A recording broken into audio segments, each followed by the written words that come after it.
안녕하세요. 잘 들리나요?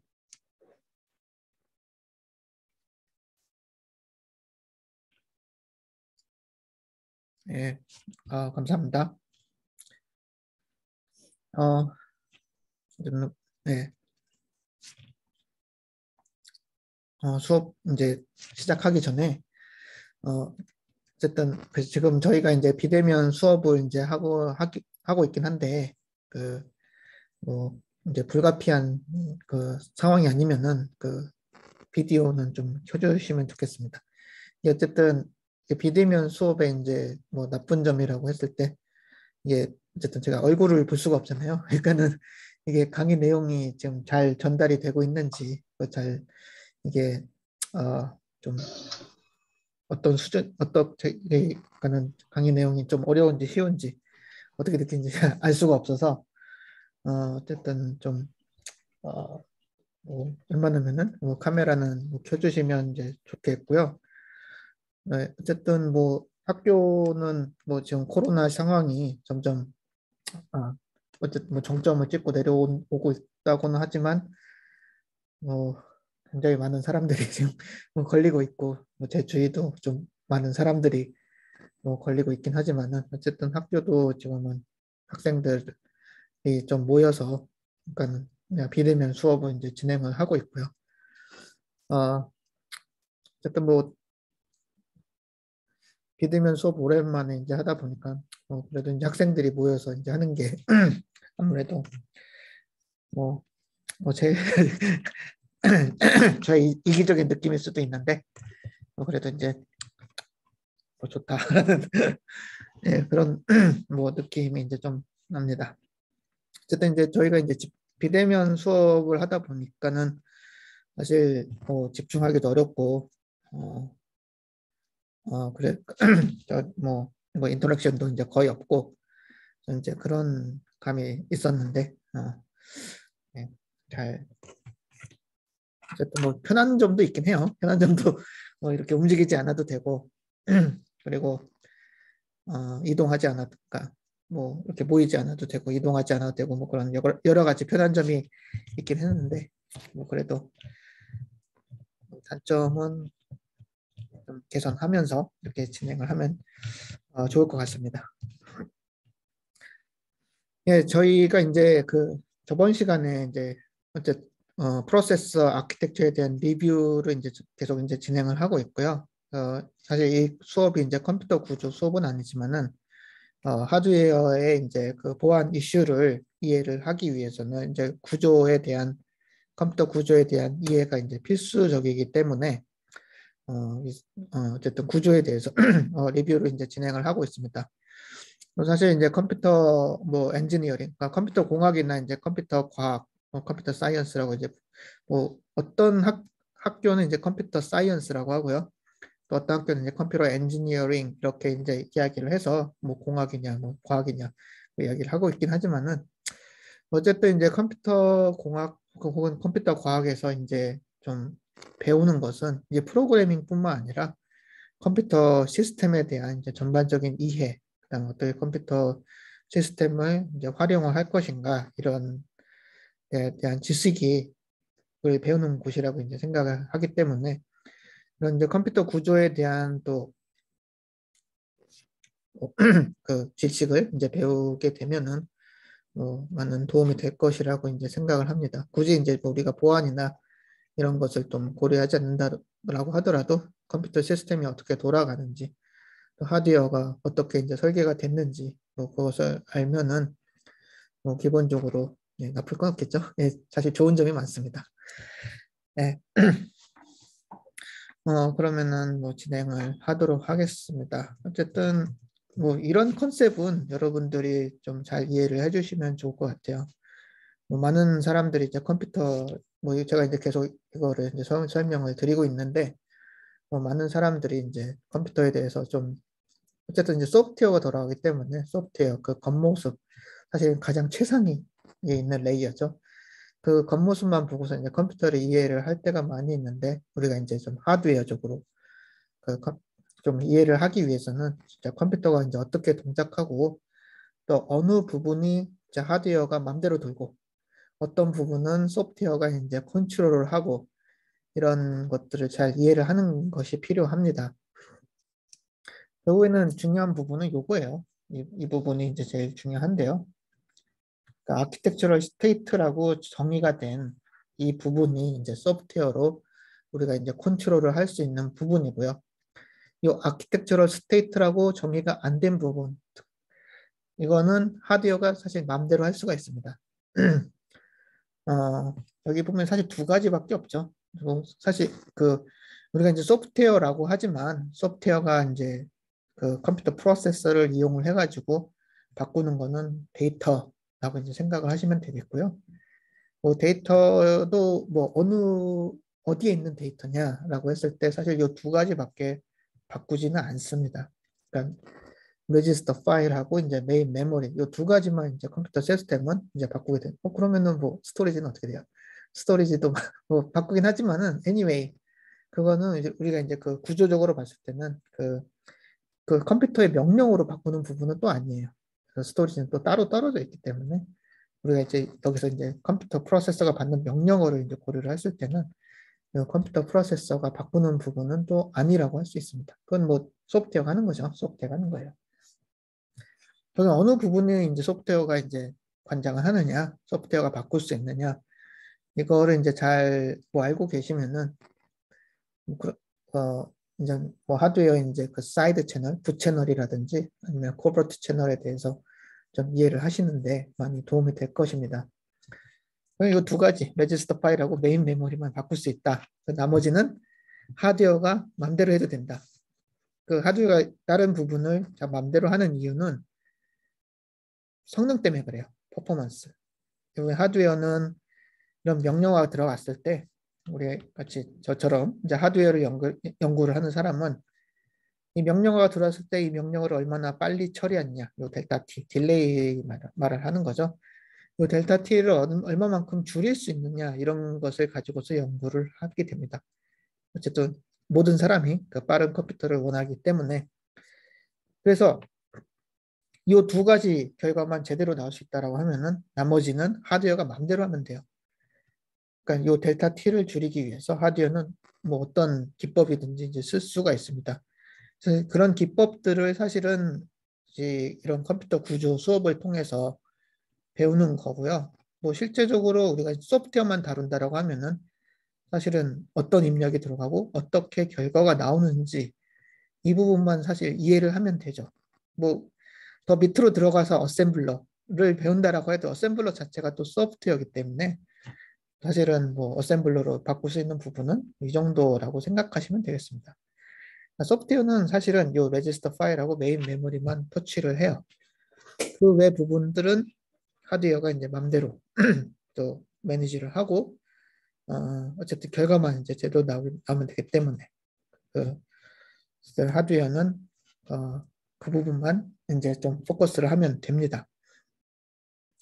그리고 이제 이런 또 괴리가 생기는 이유가 결국에는 우리가 말했듯이 컴퓨터 시스템에서는 추상화, abstraction이라는 그런 개념을 쓰죠. 추상화. 추상화라는 거는 뭐 이 그림처럼 우리가 이제 프로세서라고 했을 때 여기 하드웨어잖아요. 이 하드웨어의 내부는 보여주지 않는 거예요. 너무나 복잡하니까. 소프트웨어는 하드웨어를 이해를 할 필요가 없고 하드웨어 내부는 어떻게 돌아가는지는 모르겠지만 결국 요 결과만 제대로 나오면 된다. 이것이 우리가 이제 추상화라고 이제 좀 부르는 그런 내용을 좀 표시를 한 겁니다. 이건 이제 소프트웨어 스택에서도 마찬가지죠. 우리가 뭐 오퍼레이팅 시스템을 이해를 하고 프로그래밍을 하는 것도 아니고요. 또 라이브러리 속이 어떻게 생겼는지 이해를 하는 것도 아니고 그냥 위에서 프로그램 짜서 펑션 쓰고 또 여러 가지 돌리는 그런 작업들을 진행을 합니다. 추상화를 이제 하면은 굉장히 이제 쓰기가 편해지죠. 그리고 이제 또 자기가 이제 연구하는 그런 레이어에 대해서 그 집중을 할 수 있기 때문에 뭐 여러 가지 장점이 있습니다. 또 이제 단점은 그 옵티마이제이션이 잘 안 일어나요.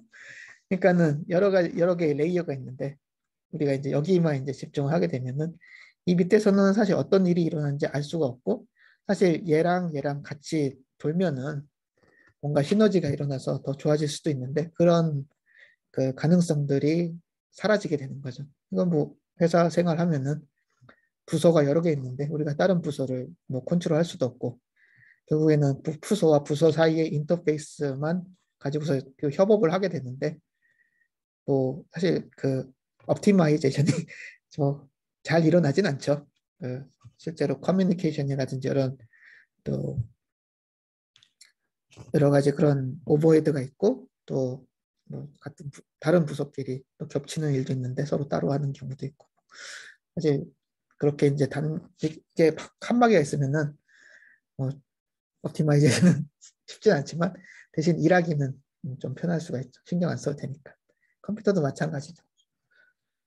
네, 결국에는 요 내부에 대해서 지금은 이제 배우고 있습니다. 내부를 어떻게 이제 설계를 할 것이냐, 어떻게 하면은 퍼포먼스가 이제 제1의 프라이어리티이기 때문에 퍼포먼스를 어떻게 이제 개선할 수 있느냐 이런 목적을 가지고서 또 설계를 이 구조에 대해서 좀 배우도록 하겠습니다.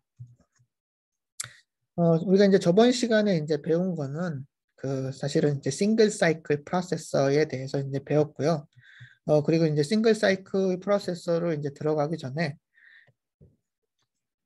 인스트럭션들이 어떤 식으로 이제 수행이 되느냐 이거에 대해서 이제 또 각각의 인스트럭션을 수행할 때 필요한 스텝 그 단계에 대해서 좀 배워봤습니다.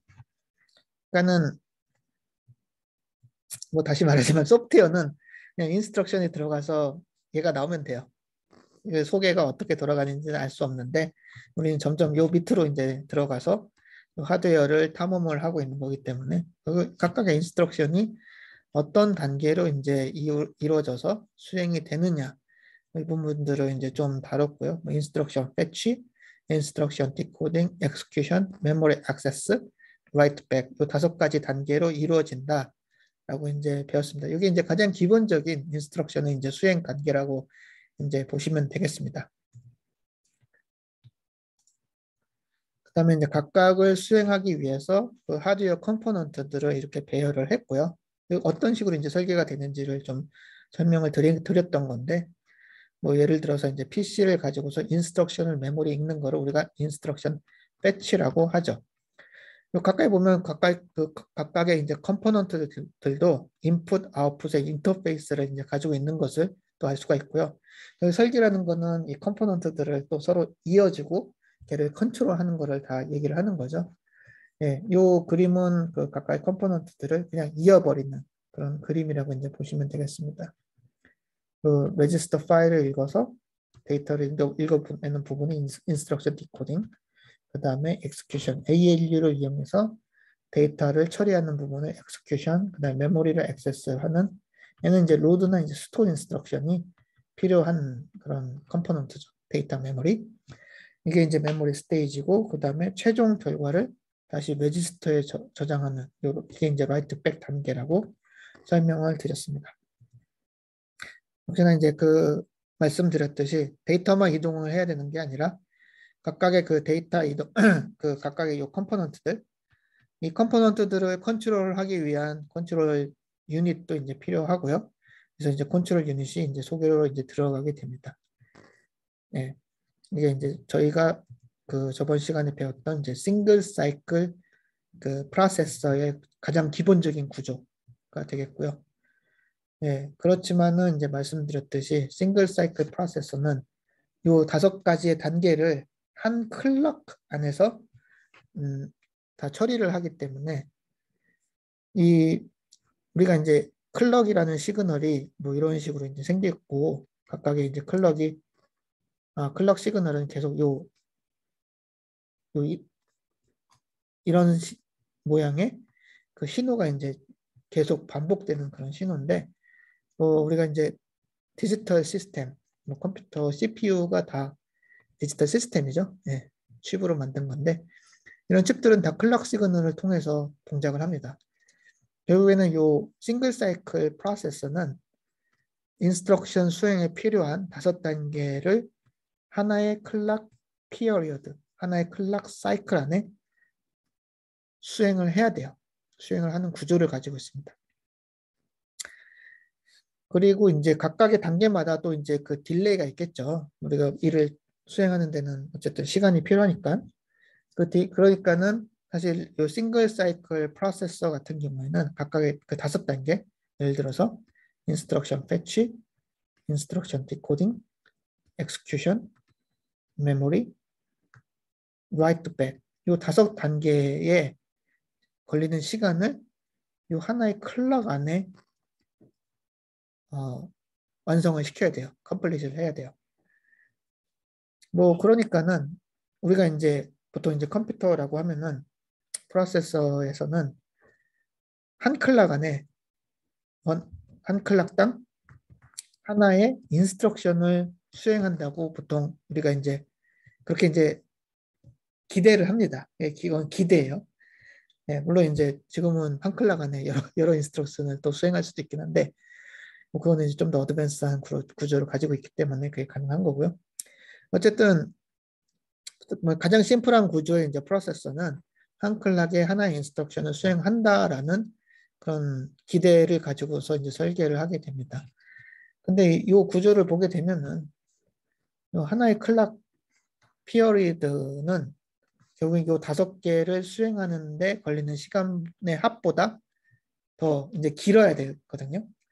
결국에는 그렇다는 경우는 한 인스트럭션을 수행하는 시간이 요 5개의 딜레이 합만큼의 그 시간보다는 길어야 된다라는 말이 됩니다. 결국에는 이걸 다시 말하면은 클락 사이클 타임, 그러니까 클락 피어리어드가 굉장히 이제 길어지게 되는 그런 단점이 있어요. 결국에는 아까 말했듯이 한 클럭에 하나 인스트럭션을 수행을 하게 되는데 한 클락 사이클 타임이 길어지게 되면은 그 컴퓨터는 느린 컴퓨터라고 이제 우리가 생각을 할 수가 있는 거죠. 그러니까 퍼포먼스 상으로 낮아지는 거예요. 퍼포먼스가 안 좋아요. 그래서 우리는 그거를 파이프라이닝으로 해결을 한다. 라고까지 했고요. 그 파이프라이닝의 그 어떤 비유를 이거 그 아주 그 유명한 비유인데요. 그 컴퓨터 구조 텍스트북에 항상 나오는 비유기 때문에 그 빨래하는 걸로 좀 비유를 했었죠. 예, 각각의 단계를 이렇게 나눠서 한 클락, 요게 이제 새로 이제 하는 클락 피어리어드라고 이제 보면 되는데, 이거 보면은 한 클락에 하나의 태스크, 각각의 이제 태스크가 들어갈 수 있기 때문에 한 클락에 하나의 인스트럭션을 수행하는 거는 똑같습니다. 근데 이제 뭐가 바뀌었느냐? 요 클락 피어리어드가 줄었어요. 예전에는 이만큼의 그 시간이 필요했는데 한 클락에 지금은 한 클락에 필요한 시간이 이렇게 이제 줄어든 거죠. 그렇기 때문에 한 인스트럭션을 수행하는데 걸리는 시간이 짧아진 효과가 있습니다. 제가 효과라고 말하는 거는 어쨌든 하나의 인스트럭션이 컴퓨터 안으로 들어가서 끝날 때까지 걸리는 시간은 뭐 거의 비슷해요. 아니면 더 느려질 수도 있어요. 이게 비슷하긴 하지만 이점은 이 프로세서가 수행을 할 때 얘랑 얘랑 얘랑 인스트럭션을 받아들이는 속도가 더 빨라집니다. 이게 이제 파이프라이닝의 이제 장점이 되겠고요. 그러니까 인스트럭션을 이제 받아들이는 속도가 빨라진다. 가 이제 그 파이프라이닝의 이제 장점이 되겠습니다. 보시면 알겠지만 진짜 뭐랄까 obviously 빠르죠. 당연하게. 이거는 뭐 우리 일상생활에서도 많이 쓰는 그런 기법이라고 이제 보시면 되겠습니다. 그래서 이제 파이프라이닝의 이제 퍼포먼스를 이제 좀 생각을 해보면은, 이게 이제 이 테이블에서 보면은, 이게 이제 그 인스트럭션 타입을 이제 볼 수가 있고요. 그래서 얘는 이제 로드 인스트럭션, 얘는 이제 스토어 인스트럭션, 뭐 R 포맷 같은 경우는 우리가 이제 보통 아리스메틱 인스트럭션을 말을 합니다. 그러니까 뭐 add냐, 그러니까 그냥 덧셈이냐, 뺄셈이냐, 곱셈 이런 여러 가지 그 노멀한 인스트럭션은 우리가 R 포맷 인스트럭션이라고 이야기를 하고요. BQ는 이제 점프 인스트럭션을 얘기를 합니다. 그 다음에 아까 말했듯이 각각의 인스트럭션에서 필요한 단계가 5단계로 이제 나눴어요. 뭐 인스트럭션 fetch, 여기 register read긴 하지만 뭐 instruction decoding이라고 이제 보시면 되겠고요. execution, 그다음에 memory, 그다음에 write back 이렇게 보시면 됩니다. 각각의 이제 필요한 시간에 이렇게 이제 좀 적어놨는데요. 뭐 200피코, 100피코 뭐 이렇게 해서 그 로드 전체를 실행하는데 필요한 시간은 800피코 세컨드. 뭐 스토어는 뭐 라이트백이 없기 때문에 700피코 세컨드. R 포맷 인스트럭션은 메모리가 없기 때문에 600. 뭐 BQ 같은 경우에 여기가 다 필요가 없기 때문에 500피코 세컨드가 걸리는 것을 알 수 있습니다. 근데 이제 결국에는 전체의 시간을 결정하는 거는 가장 느린 잡이 전체 시간을 이제 결정할 수밖에 없습니다. 그 크리티컬 패스라고 우리가 얘기를 하는데요. 그렇기 때문에 여기서 한 클락 피어리어드는 싱글 사이클 같은 경우에는 원 클락 피어리어드 같은 경우에는 800 피코세컨드가 됩니다. 이거는 이제 싱글 사이클 컴퓨터 그 프로세서일 경우에 그렇고요. 만약 우리가 이제 파이프라이닝의 개념을 적용한다. 그러니까 파이프라이닝의 개념은 각각의 태스크에 대해서 각각의 태스크를 나눈 다음에 그 어떤 한 요 타임 그 피어리어 동안 그 각각의 태스크를 어떤 요 인스트럭션에 이 태스크만 수행을 하도록 이렇게 나누는 거죠. 그래서 보시면은 뭐 인스트럭션 패치는 200 피코세컨드가 걸리고요. 이게 이제 필요한 어떤 스텝이죠. 요거는 100 피코세컨드, 200, 100 이렇게 되는 것을 우리가 이제 볼 수가 있고요. 만약 요 한 클락 피어리어드가 각각의 이제 스텝마다 한 클락 피어리어드만큼의 시간이 필요하다 했을 때, 뭐 인스트럭션 패치는 200, 100, 200 이렇게 이제 필요하다는 걸 알 수가 있습니다. 근데 여기서도 이제 또 마찬가지가 가장 오래 걸리는 시간이 그 클락 피어리어드를 결정을 해요. 그래서 여기서 가장 오래 걸리는 건 얘는 똑같이 같으니까 200 피코 세컨드가 되는 것을 알 수가 있습니다. 그러니까는 이 테이블만 보게 되면은 우리가 이제 5스텝으로 그 5스텝을 5개의 스테이지로 나눴고요. 이제 그 요 파이프라이닝에서는 한 클락 안에 하나의 스테이지의 그 작업을 끝내게 됩니다. 그렇기 때문에 요 각각의 스테이지에서 가장 긴 스테이지는 200 피코세컨드를 가지게 됐고요. 그래서 원 클락 피어리어드가 그 파이프라이닝 프로세서 같은 경우는 200 피코세컨드를 파이프라이닝 프로세서 뭐 이렇게 해서 200 피코세컨드가 이제 필요하다는 것을 알 수가 있어요. 네. 결국에는 우리가 이제 그 컴퓨터 프로세서를 했을 때 한 클락 안에 하나의 인스트럭션을 수행을 한다. 이렇게 했을 때 싱글 사이클 프로세서는 800 피코세컨드. 이게 한 클락 피어리어드고요. 파이프라인드 프로세서는 200 피코세컨드가 걸리는 것을 알 수 있습니다. 그냥 요거 클락 피어리드만 우리가 고려를 한다고 하면은 얘보다 4배가 빠른 거예요. 왜냐하면 하나의 인스트럭션을 받아들이는데 걸리는 시간이 200 피코세컨드이기 때문에 또 4분의 1로 줄었죠. 그런데 인스트럭션이 프로세서 안으로 들어가서 끝날 때까지 걸리는 시간은 그럼 어떻게 되나요? 한 인스트럭션에 들어가서 끝날 때까지 걸리는 시간은 이게 5스테이지고 그 다음에 클락 피어리더가 200 피코세컨드이기 때문에 얘는 1000 피코세컨드가 걸리게 됩니다. 결국 인스트럭션이 들어가서 끝날 때까지는 1000 피코세컨드가 필요해요. 사실은 얘보단 길어졌죠. 얘는 한번 들어가서 끝날 때까지 800 피코세컨드가 필요한데 5 스테이지는 1000 피코세컨드가 더 필요해요. 그러니까 하나의 인스트럭션의 입장에서 보면은 이건 길어졌는데 수행 시간이 길어졌는데 대신 클락 사이클이 빨라지면서 클락이 이제 빨라지면서 한 클럭당 하나의 인스트럭션을 받아들인다고 이제 가정한다고 하면은 인스트럭션을 받아들이는 그 속도는 빨라지는 거예요. 옛날에는 800 피코세컨드마다 인스트럭션을 받아들였는데 지금은 200피코세컨드마다 인스트럭션을 받아들일 수가 있습니다. 4배가 빨라진 거죠. 이게 이제 그 파이프라이닝의 이제 개념이라고 이제 보면 되겠습니다. 그리고 뭐 지금의 프로세서는 다 파이프라인드 프로세서고요. 그리고 이제 어쨌든 파이프라인드 프로세서도 다 모두 거의 지금은 거의 모든 디지털 그 시스템은 이처럼 이제 파이프라인드 프로세서의 개념을 파이프라이닝의 개념을 다 가지고 있다라고 생각을 하시면 되겠습니다. 이런 식으로 설계를 합니다. 네, 이렇게까지 하면 이제 해피한데요.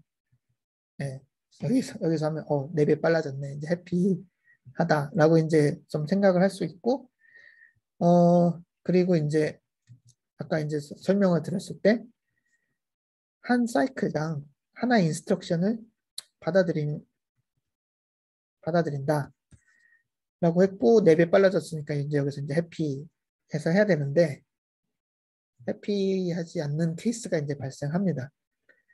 그거를 이제 그 여기 파이프라이닝 프로세서에서는 해저드라고 이제 우리가 이야기를 하고 있고요. 해저드라는 거는 아까 얘기했을 때 우리의 expectation, 우리의 기대는 one instruction per clock이에요. 한 클락 안에 one instruction을 수행한다. 한 클락당 one instruction을 받아들인다. 이게 우리의 이제 그 expectation입니다. 근데 실제로는 이게 안 된다는 거죠. 그러니까 가능가는 기대한 만큼 나오지 않는다라는 거죠. 결국에는 클락이 낭비가 된다는 거예요. 인스트럭션을 받아들이지 못하고 어떨 때는 인스트럭션을 받아들이지 못하고 이제 한 클락이 그냥 지나가야 될 때가 있어요. 그러니까 클락 사이클이 낭비가 되는 거죠. 컴퓨터가 아무것도 안 하고 그냥 시간이 흘러가는 거기 때문에. 예, 그런 이벤트들을 우리가 해저드라고 이제 이야기를 합니다. 보통 이제 해저드라고 하면은 보통 이제 땅 같은 데 가다가 이렇게 도로 같은 데 가다가 이렇게 움푹 패여 있는 이런 데를 우리가 보통 해저드라고 이제 얘기를 하거든요. 그래서 뭐 자동차가 빠진다든가 뭐 이런 걸 해저드라고 얘기를 하는데 컴퓨터에서는 해저드라는 거는 한 사이클, 그러니까 클락 사이클이 낭비가 되는 이벤트를 우리가 이제 컴퓨터 구조에서는 해저드라고 이제 이야기를 하고요. 요 사실 해저드도 이제 세 가지의 이제 해저드로 좀 나눠지게 되는데 스트럭처 해저드, 데이터 해저드, 그다음에 컨트롤 해저드 이런 식으로 이제 나눠지게 됩니다. 그러면은 왜 싱글 사이클에서는 뭐 소개를 안 했나요? 싱글 사이클에서는 이게 문제가 발생하지 않아요. 해저드라는 문제가 발생하지 않습니다. 왜냐하면 싱글 사이클의 이제 데피니션 정의가 한 클락이 하나의 인스트럭션을 시작해서 끝날 때까지 한 클락 안에 이제 그 시작부터 끝까지 한 클락 안에 다 끝낸다. 라는 거기 때문에 뭐 클락이 이제 낭비되거나 이런 경우는 뭐 실제로 발생하겠지만 어쨌든 뭐 개념상으로는 발생하지 않아요. 그런데 파이프라인으로 가게 되면은 이렇게 클락이 낭비되는 케이스가 발생을 할 수가 있습니다. 그래서 그 이유를 에 따라서 우리가 세 가지로 이제 구별을 하고요. 스트럭처 해저드, 데이터 해저드, 컨트롤 해저드라고 이제 이유를 이야기를 이제 하게 됩니다. 결국에는 해저드가 있기 때문에 이게 좀 복잡한 문제로 이제 좀 들어가게 되는데 이 해저드 때문에 우리가 이제 아까는 4배 빨라졌다라고 했죠.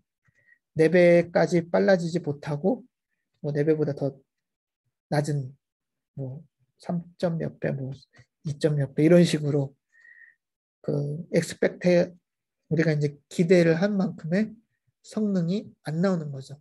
네. 그래서 왜 발생하는지를 이제 좀 이야기를 해보겠습니다. 우선은 이제 뒤에는 이제 데이터 해저드가 나오니까 요 스트럭처 해저드라는 거는 이 어쨌든 하드웨어가 우리가 이제 뭔가 일을 하려면 하드웨어 리소스가 필요하잖아요. 그런데 이제 이 하드웨어 리소스는 처리를 할 수 있는 일의 양이 정해져 있죠. 예를 들어서 이제 우리가 메모리다. 이 메모리라는 거는 어드레스를 받아들여서 그 데이터를 이제 내보내는 그런 구조로 되어 있는데 만약 요 메모리는 하나밖에 없는데 어떤 두 개의 태스크가 동시에 메모리를 액세스를 하려고 해요. 요거는 이제 그렇다고 하면은 요 두 개의 그 태스크 중에 하나는 메모리를 쓸 수가 없는 거예요. 어차피 뭐 메모리의 용량은, 그러니까 메모리가 처리할 수 있는 그 일의 양은 정해져 있는데 두 개의 태스크가 동시에 접근하려고 하게 되면 하나는 뭐 서비스를 받지 못하는 뭐 그런 상황이 발생하는 거죠. 뭐 실생활에서도 충분히 발생할 수 있는 그런 뭐 케이스죠. 예, 그런 거를 그래서 이제 그 클락 사이클이 낭비가 되는 경우를 우리가 스트럭처 해저드라고 이야기를 합니다. 파이프라이닝에서 우리가 이제 지금 보고 있는 가장 간단한 파이프라이닝 프로세서에서는 스트럭처 해저드는 발생하지 않아요. 그 일부러 그렇게 이제 설계를 해놨고요. 그다음에 데이터 해저드에 대해서 이제 설명을 드리도록 하겠습니다.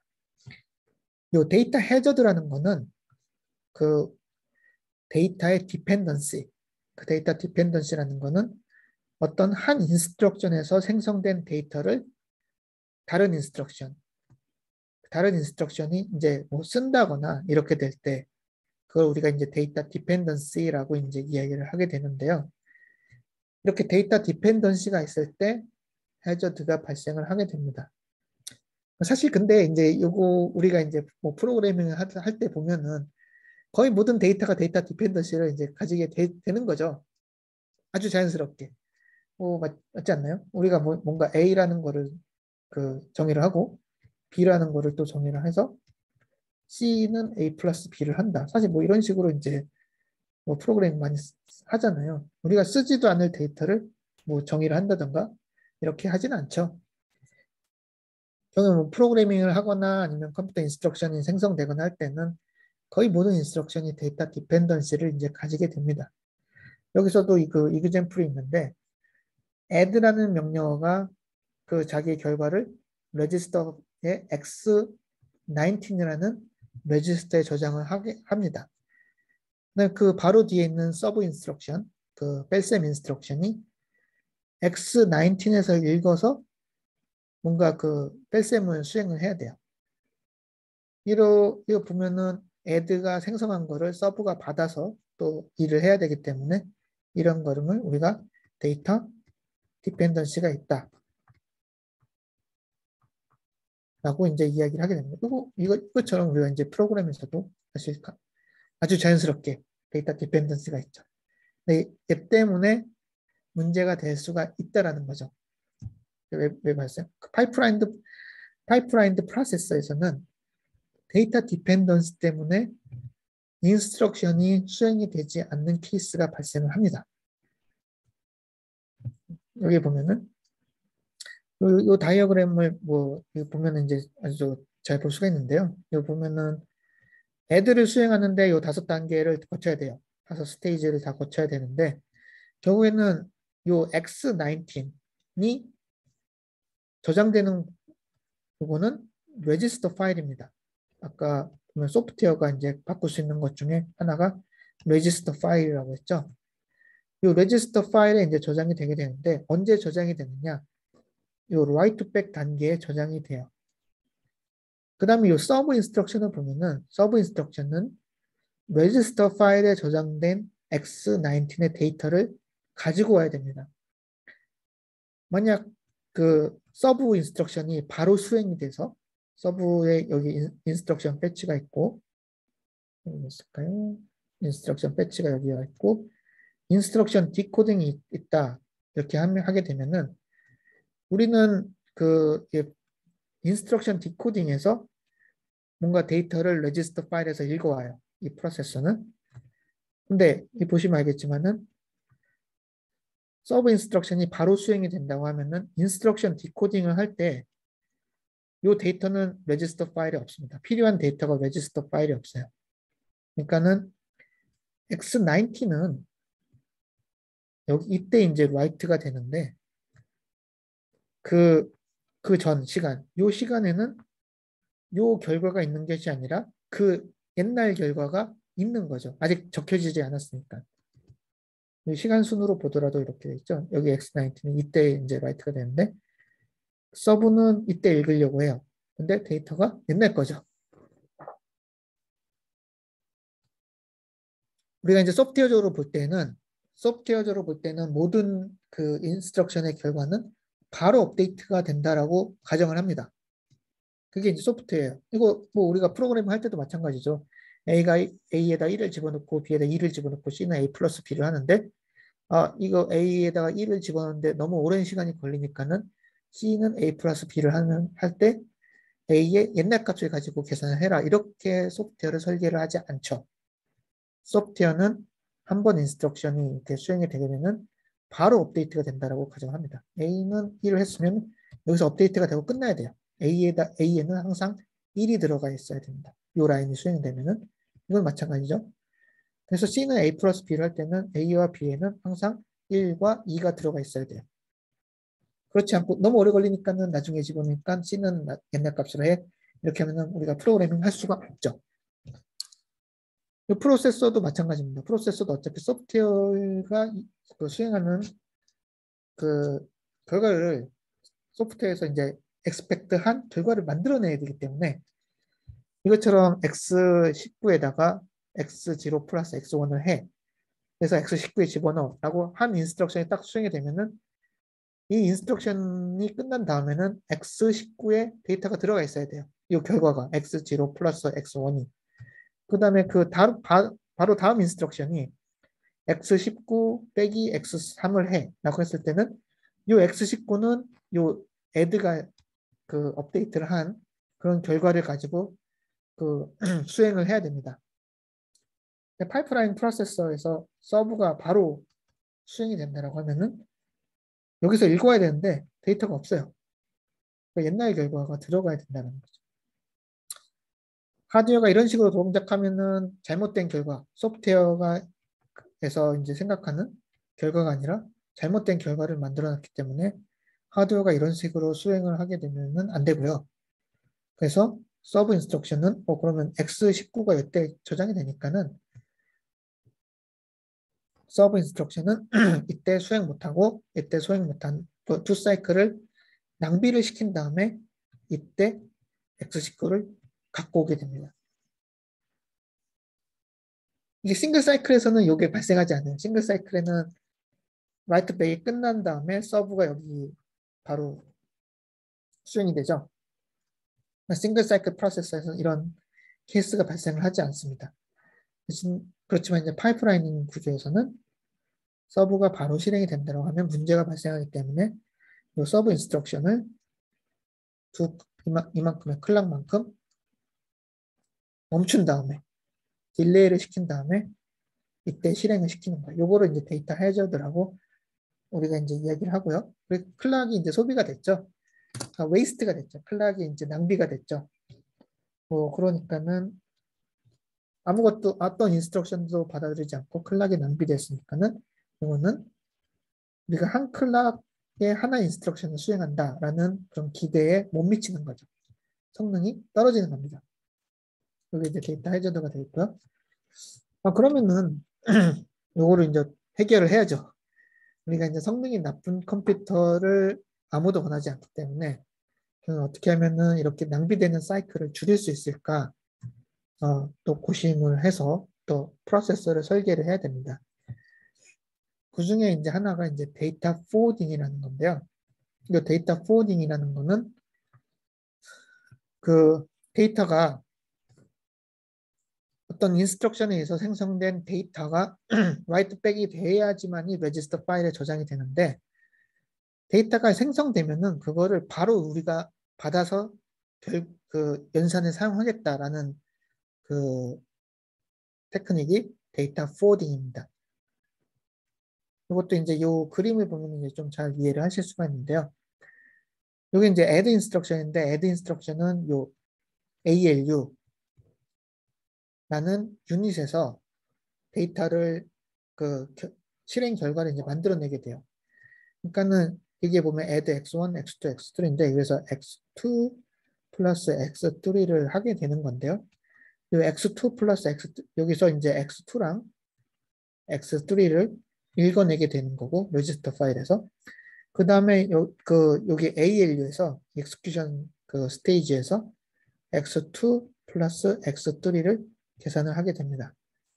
그러니까 우리가 시간상으로 봤을 때, 이 시간상으로 봤을 때, 이 시간에서는 우리가 요 타임에서는 x 플러스 x3의 결과가 이미 컴퓨터가 가지고 있는 거예요. 하드웨어는 이미 가지고 있어요. 다만 얘가 레지스터 파일에 저장이 안 됐을 뿐이죠. 아직 그 스테이트를 업데이트 안 했을 뿐이지만 하드웨어 자체는 가지고 있습니다. 그러니까 하드웨어가 어차피 나는 결과를 가지고 있는데 이 결과를 이용을 해서 뒤에 오는 인스트럭션이 사용을 하면 되지 않을까? 라고 이제 생각을 하는 거예요. 그러니까 이제 우리가 인스트럭션이 이제 요 인스트럭션이 최종적으로 수행이 되는 거는 이때예요. 그래서 그 레지스터 파일에 있는 데이터가 업데이트가 돼야 돼요. 이게 그 아키텍처럴 스테이트가 딱 변하는 거죠. 사실 서브가 이제 수행이 되는 거는 add에 의해서 아키텍처럴 스테이트가 변하는 것이 다 끝난 다음에 수행이 되는 거다라고 소프트웨어는 이해를 하고 있습니다. 여기 그렇지만은 이제 하드웨어는 빨리 계산을 해야 되기 때문에 아니 어차피 여기 데이터가 나와 있는데 얘를 하면 되지 않을까? 라고 생각을 하는 거죠. 그래서 얘를 그 여기 보면은 x1이 x2 플러스 x3를 받잖아요. 얘를 그 서브 인스트럭션에 요 다시 ALU의 인풋으로 보내주는 거예요. 그래서 x2 플러스 x3를 보내주는 거죠. 이 시간상으로 봤을 때 생성되는 게 요 받는 것보다 느리기 때문에 얘는 가능합니다. 그렇죠? 얘는 이제 얘보다 요 뒤에 있기 때문에 그래서 x2 플러스 x3를 여기서 전달을 해줘서 얘를 x5랑 계산해서 여기다 x4 그 x1 플러스 x5를 만들어내는 거죠. 여기서. 그러니까 이미 하드웨어는 결과를 가지고 있어요. 이미 ALU를 거치면 결과가 나오기 때문에 그래서 그 결과를 하드웨어가 보내주는 거죠. 최종적으로 업데이트되는 건 이때입니다. 그렇지만 하드웨어는 빠르게 결과를 계산을 해주는 거예요. 데이터 포워딩을 하게 되면은 이 서브는 데이터 디펜던시가 이렇게 있다라고 해도 기다리지 않아도 돼요. 클락이 소비가 안 되는 거죠. 그러니까 데이터 해저드를 지금 그 해결을 한 겁니다. 그러니까 소프트웨어랑 그 하드웨어의 그 뭐랄까 관점을 그 좀 이해를 하시면 될 것 같아요. 아까 말했듯이 하드웨어는 데이터만 가지고 있으면은 내가 빨리 뭔가 다음 인스트럭션이라든지 이런 걸 수행을 하기 위해서 그 데이터를 최대로 이용해 가지고 데이터만 레디가 되면은 그 내가 이제 사용을 하겠다라는 것이 이제 하드웨어의 컨셉입니다. 그래야지 빨리 돌릴 수 있으니까. 근데 소프트웨어는 이제 단순하게 이 인스트럭션 수행되면 끝난다라고 이제 생각을 하는 거기 때문에 소프트웨어는 이제 그런 개념이 없어요. 소프트웨어는 그냥 여기서 이제 끝나서 레지스터 파일에 저장되면은 다음 인스트럭션 그거 읽어보면 되지 라고만 생각을 하는 거죠. 하드웨어 기법에서는 뭐 이런 여러 가지가 이제 사용이 되지만 소프트웨어는 그런 것들을 이제 고려를 하지 않고 설계가 되는 거죠. 네, 이런 차이가 이제 발생을 하는 거고요. 네, 하드웨어적 테크닉입니다. 소프트웨어는 뭐 이런 거는 고려하지 않나요? 네, 절대 고려하지 않습니다. 하드웨어적 테크닉이라고 이제 보시면 됩니다. 아까 비교를 한다면은 아까는 이 두 클럭이 그냥 웨이스트가 되는 거죠.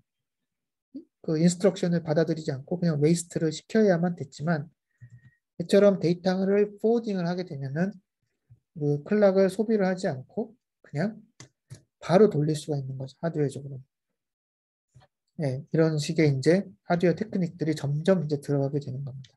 이런 것 때문에 사실 그 또 사이드 채널이 발생을 할 수가 있습니다.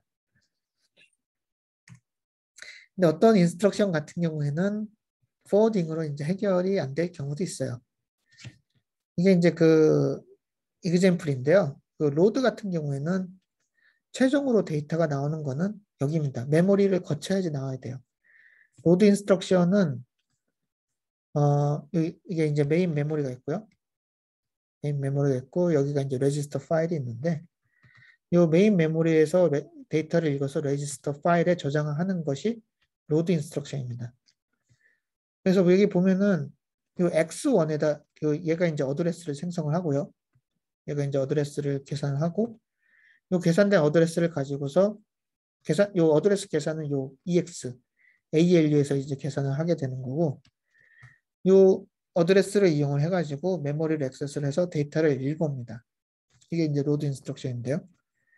여기 보면은 이 로드 인스트럭션에서 X1이 생성되는 거는 이때입니다. 근데 이제 만약 이제 서브가 바로 또 실행이 된다라고 하면은 서브가 지금 X1을 가지고 그 리퀘스트를 하고 있죠.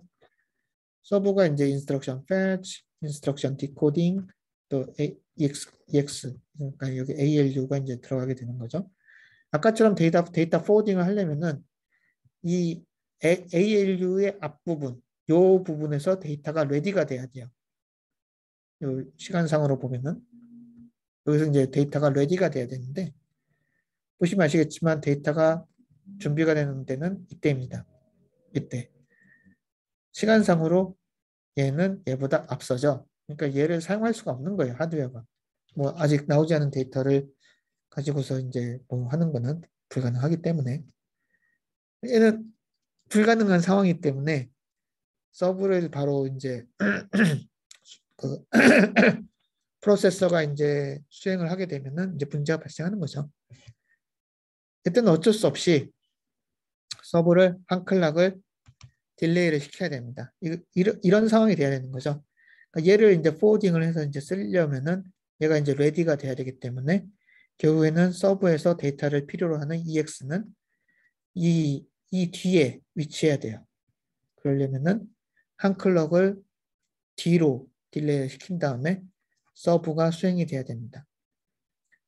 그러니까 우리가 모든 데이터 해저들을 해결할 수 있는 게 아니라 해결할 수 있는 케이스가 있고요. 이것처럼 해결할 수 없는 케이스도 분명히 존재합니다. 이럴 때는 이제 클락이 이제 소비가 되는 거고요. 클락이 웨이스트가 되기 때문에 결국에는 한 클락당 한 인스트럭션 수행한다라는 그런 기대를 맞출 수가 없는 거죠. 네, 컨트롤 해저드라는 거는 브랜치 인스트럭션. 브랜치 인스트럭션이라는 건 우리가 이제 if, s 이런 거 많이 쓰잖아요. 그래서 if a equal b 하면은 뭐 c는 a 플러스 b, s c는 a 마이너스 b 뭐 이런 거 많이 쓰잖아요. 근데 사실 요거를 어셈블러로 이제 뭐 하려면 어셈블러는 항상 그 위에서 밑으로 이제 가기 때문에 사실은 어떤 컨디션일 때는 C는 A 플러스 B를 이제 수행을 해야 되고요. 그게 아닐 경우에는 뭐 다시 점프를 해야 됩니다. C는 A 마이너스 B라는 코드가 있다고 하면은 여기로 점프를 해서 다시 나중에 또 점프를 해서 또 이런 식으로 가야 돼요. 그러니까 분기가 일어나야 된다는 거죠. 프로그래밍의 수행이 될 때 뭐 하나의 패스로 위에서 밑으로 쭉 이루어지는 것이 아니라 프로그램이 분기가 돼야 된다는 걸 얘기 많이 이제 또 쓰고 있고요. 우리 굉장히 많습니다. 그 분기문을 처리를 하는 명령어들이 우리가 이제 컨트롤 브랜치 인스트럭션이라고 얘기를 합니다. 브랜치. 그러니까 뭐 가지가 이렇게 왔다가 이렇게 나눠지는 것처럼 이걸 하는데 이거 우리가 이제 브랜치라고 하잖아요. 그 컴퓨터에서 이런 분기문을 이제 서포트하는 명령어가 브랜치 인스트럭션이에요. 그럼 가다가 뭐 어떤 인스트럭션을 점프하고 어떤 일로 가고 뭐 이런 것들을 컨트롤을 하게 됩니다. 브랜치 인스트럭션은 또 이제 이게 문제가 뭐냐면은 인스트럭션 패치를 필요로 해요. 그러니까 브랜치 인스트 만약 C A equal B다. 요 컨디션에 따라서 얘는 이제 add가 되겠죠. add 인스트럭션을 수행을 해야 될 때가 있고 그다음에 서브 인스트럭션을 수행을 해야 될 때도 있습니다. 뭐 컴퓨터는 이런 거를 뭐 add x1 뭐 이런 식으로 하는 부분이 있고 서브 x1 뭐 이런 부분이 이제 따로 코드로 그 인스트럭션이 따로 있는 거예요. 그리고 그 어떤 컨디션에 따라서 점프를 해가지고 여기로 갈 거냐 아니면 점프를 해서 여기로 갈 거냐 뭐 요 둘 중에 이제 하나를 결정하는 겁니다. 근데 이제 인스트럭션 패치가 만약 점프해서 얘를 수행한다 하면은 얘를 이제 패치를 해야 되는 거죠. 네, 그런데 이제 브랜치가 결정될 때까지는 어느 인스트럭션을 수행을 할지를 알 수가 없기 때문에 패치할 때까지 뭐 기다린다던가 아니면은 무조건 그 넥스트 인스트럭션을 이제 수행을 하다가 브랜치 인스트럭션 이게 아니냐 하면은 다시 캔슬 시키고 그 다른 데로 점프해서 이제 수행을 한다든가 이런 둘 중에 하나의 방법을 이제 우리가 이제 정해서 프로세서가 이제 설계가 돼야 됩니다. 어쨌든 브랜치 인스트럭션이 이게 수행이 돼서 점프를 해야 되는 상황이 오게 되면은 그 클락이 또 소비가 돼요. 클락이 웨이스트가 되게 됩니다. 이거 이제 컨트롤 해저드라고 이렇게 이제 이야기를 하고 있습니다. 네. 결국에는 뭐 핵심은 그 파이프라인 프로세서가 클락 피어리어드를 이제 짧게 해가지고 클락 사이클을 작게 해서 우리가 성능을 올릴 수는 있지만은 한 클럭에 하나 인스트럭션을 수행한다라는 expectation이 안 맞춰지는 그것을 우리가 미트할 수 없는 그런 케이스가 이제 생기게 되는 거고요. 그런 케이스를 우리가 이제 해저드라고 이제 말을 하게 됩니다. 그리고 이제 이 해저드는 파이프라인드 프로세서에서 성능을 낮추는 요소로 작용을 해야 돼요. 작용을 해요. 작용할 수밖에 없어요. 해야 되는 게 아니라 네, 작용을 합니다. 그럼 이제 하드웨어를 연구하는 사람들은 어떻게 해야 되느냐? 그럼 해저드가 발생하더라도 클락이 낭비가 되는 것을 막아야 되겠다라고 이제 생각을 하는 거죠. 그냥 빨리 돌려야 되니까. 그러니까 그 데이터 포워딩도 그 중에 이제 하나의 방법이고요. 그리고 이제 뒤에 가시면은 뭐 프리딕션이라든지 또 이런 또 아주 그 약간 이제 어려운 그런 개념들이 이제 존재를 나오게 되는데, 예, 이것처럼 이제 그 하드웨어 테크닉들이 이제 점점 들어가게 됩니다. 그 해저들을 이제 해결하기 위해서. 예.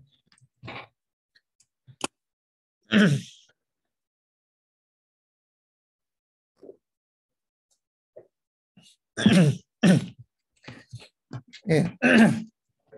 그래서 이제 예, 컴퓨터 프로세서를 이제 파이프라인드 프로세서를 이제 우리가 이제 설계를 하게 되면은 이런 식으로 이제 파이프라인드 프로세서가 이제 설계를 할 수가 있고요. 여기가 이제 인스트럭션 패치가 되겠고, 인스트럭션 디코딩, 그다음에 execution, 그다음에 메모리, 여기 이제 write back이 되게 됩니다. write back을 보시면 여기 이 패스가 있죠. 피드백 패스가 있죠. write rf 레지스터 파일 쪽으로 이제 피드백을 시키는 패스가 이제 write back에 존재하게 됩니다.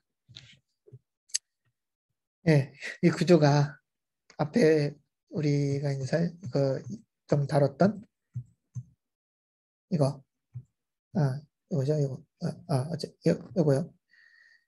그 싱글 사이클 프로세서, 싱글 사이클 프로세서는 각각의 컴포넌트 놓고 막 입구 컨트롤 유닛 넣고 뭐 이런 식으로 이제 설계를 한 건데요. 얘랑 비교를 하면은 파이프라인드 프로세서는 복잡해졌습니다.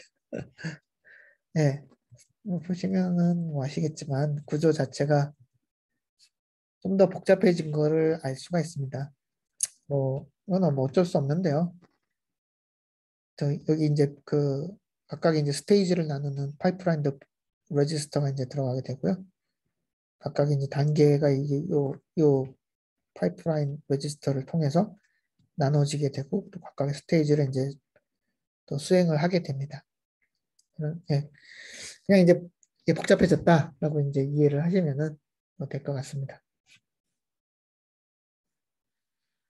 그 다음에 이제 보시면 아시겠지만 컨트롤 유닛도 각각의 그 파이프라인 레지스터를 통해서 또 컨트롤 유닛에서 나온 신호들이 이렇게 전달되는 것을 볼 수가 있고요.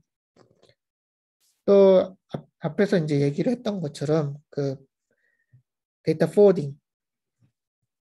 포워딩을 위한 또 하드웨어가 필요하게 되고 또 해저드 디텍션 그 해저드 케이스를 디텍션을 해가지고 인풋이 그 인스트럭션이 수행되는 것을 막는 그런 하드웨어도 이제 포함이 되게 됩니다.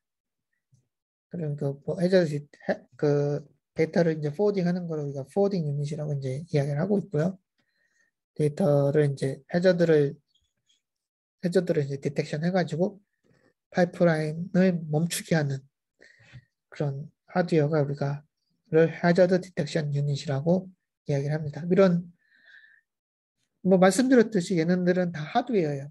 소프트웨어라고는 처리를 하자면 뭐 또 그런 기법이 있긴 한데 어쨌든 소프트웨어는 그런 걸 고려하지 않고요. 보통은 이런 것들은 다 하드웨어 테크닉이라고 이제 보시면 됩니다. 하드웨어 이런 부분들이 이제 들어가서 또 하드웨어 파이프라인 프로세서를 이제 돌리게 되는 겁니다.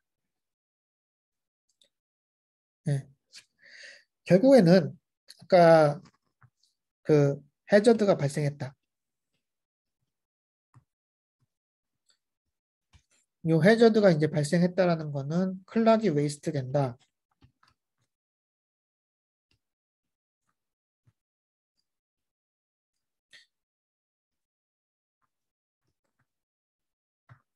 이렇게 이제 말씀을 드렸잖아요. 그 클락이 웨이스트가 된다라는 거는 우리가 이제 공장에서도 우리 컨베이어 벨트가 있을 때 뭐 컨베이어 벨트가 있고 여기서 이제 그 일하는 사람들이 있다라고 한다고 하면은 만약 여기서 문제가 발생해요. 그러면 이 컨베이어 벨트가 진행을 할 수가 없죠. 물론 이제 여기서 문제가 발생을 하면은 뭐 여기서는 이제 좀 계속 진행을 하겠지만은 얘의 앞에 있는 그런 단계에는 이게 여기서 멈춰야 되죠. 컨베이어 벨트가 사실 멈춰야 되죠. 그러니까는 여기서 문제가 발생했다. 문제가 발생하는 거를 우리가 이제 보통 이제 해저드라고 이제 이해를 하시면 되겠고요. 그 해저드가 발생을 해서 뭔가 이제 멈춰야 된다. 그 전체적으로 이제 인스트럭션을 받아들이지 못하고 멈춰야 되는 케이스가 그런 상황이 발생을 할 수 있다라는 거죠. 아까 그 컨베이어 벨트 이야기 그 말씀드렸듯이 이게 단계 가는데 여기 단계에서 이제 문제가 발생해 하면은 진행 못하죠. 스탑 되는 거죠. 스탑. 요 문제가 해결될 때까지. 요 해저드도 마찬가지예요. 해저드가 발생을 하게 되면은 해저드를 해결해야 됩니다. 그때까지는 파이프라이닝이 딱 멈춰야 돼요. 그래서 그 파이프라인이 멈추는 이벤트를 우리가 스토리라고 합니다. 스토. 파이프라인 스토리라고 이제 이야기를 하고 있고요. 요거는 이제 컨베이어 벨트 멈추는 거랑 똑같다라고 보시면 됩니다. 그래서 이제 그 스토리 되면은 그 클락 사이클이 웨이스트가 되기 때문에 그만큼 퍼포먼스는 나빠지게 된다라는 것이 이게 문제가 되겠고요. 그 하드웨어 만든 사람들이 싫어하는 그런 상황이 되는 거죠. 근데 이제 요런 거를 이제 하드웨어적으로 해결하지 않고 또 컴파일러가 해결하는 방법이 있어요. 예를 들어서 요 이제 컴파일러라는 거는 우리가 보통 이제 C나 파이썬은 이제 인터프리터 언어라서 좀 다르긴 한데요. 우선 C 같은 게 이제 컴파일러 방식 언어인데 C는 뭐 문법 같은 걸 보면은 다뭐 영어로 돼 있죠. 네. C에 이제 그 스테이트먼트 그런 것들은 다 이제 영어로 돼 있고 C가 이제 파이썬보다 어렵긴 하지만 뭐 anyway 그 C 코드를 보면은 이게 어떤 일을 하는지 뭐 이해는 할 수 있습니다. 그건 뭐 그냥 랭귀지니까 랭귀지니까는 이해를 할 수 있는 거죠. 사람들이 쓰는 랭귀지랑 비슷하니까. 근데 이제 컴퓨터는 그거 이해를 못 하죠. 컴퓨터는 이제 그 기계어 1하고 0으로 돼 있는 기계어만 이제 이해를 할 수 있기 때문에 그 C 같은 이제 하이 레벨 랭귀지, C나 자바 같은 이제 하이 레벨 랭귀지 코드를 그 기계어로 이제 바꿔주는 트랜슬레이터가 필요하고요. 그 트랜슬레이터를 우리가 컴파일러라고 이제 부르게 되는 거죠. 그러니까는 실제로는 우리가 하이 레벨 랭귀지로 짠 그런 코드를 컴파일러를 통해서 머신 코드로 바꿔주게 됩니다. 여기 이제 컴파일러가 되겠고요. 컴파일러는 이제 그 프로세서가 실행하는 그 인스트럭션들을 생성하는 그런 역할을 합니다. 근데 이제 그 인스트럭션 생성할 때 요 해저드를 파이프라인 스토어를 해결하기 위한 기법들을 몇 개 들 수가 있어요. 소프트웨어적으로 이제 해결하는 거죠. 이게 그 이그젬플인데요.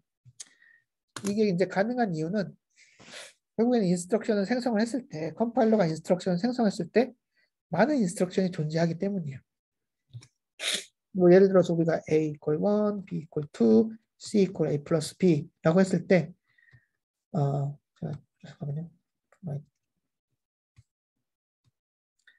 A equal 1, B equal 2, 그다음에 C equal A plus B 이렇게 했을 때 사실은 아까 말씀드렸을 때 이게 그 너무 오래 걸리면은 어쨌든 소프트웨어는 여기서 끝나고 얘를 이제 수행을 한다라고 이제 생각하기 때문에 그냥 컴플리션을 시켜야 되는 거죠. 늦게 얘가 늦게 끝나면 어떻게 되느냐 뭐 이렇게 말씀을 드렸는데 만약 여기에 아무런 A, B, C 지금 C는 A랑 B를 필요로 하는 거죠. 근데 이 C가 필요로 하는 데이터랑 아무런 관계가 없는 다른 인스트럭션이 있다. 예를 들어서 뭐 D equal E 플러스 F가 있다.